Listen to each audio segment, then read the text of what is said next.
I shared the recipe with y'all. So over this past year, we have enjoyed Ben's Mother's Biscuits over and over.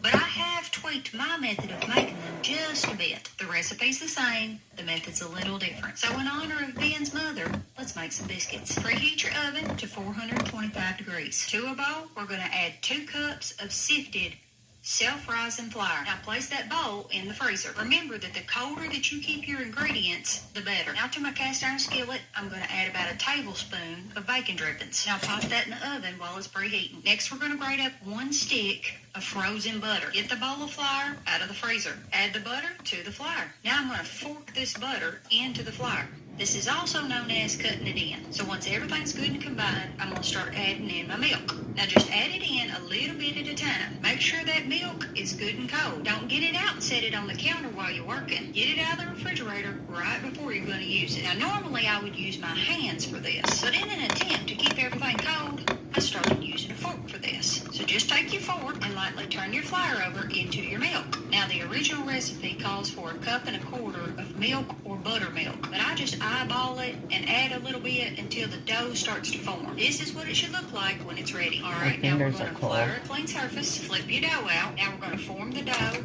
and then we're going to fold it 12 times. If your dough gets sticky, add flour to it. Now while we're handling the dough, we want to be real light with it. If you play with the dough trying to make it pretty, probably going to end up with flat biscuits. So just be real light with your hands, fold it over, pat it down, then do it again. Then on that 12th time, if it needs to be smoothed out, smooth it out a little bit. Now stick the cutter into the freezer until you're ready to use it. Dip the cutter into the flour so that it's completely coated. Now cut out your biscuits. Straight down, straight back up. Next we're going to get our hot skillet out of the oven, but please be careful because it will burn you. Place your biscuits in. I like for mine to be touching, but that is just personal preference. Now I'm going to pop that into the oven. Now I let mine cook at 425 degrees for 15 minutes. Then I turn the broil on until the tops get golden brown. The time might vary on your oven, so be sure that you keep your eye on it. Oh, and here's a big shout out to Ben for sharing his mama's recipe. May God bless you all, my friends. Y'all enjoy.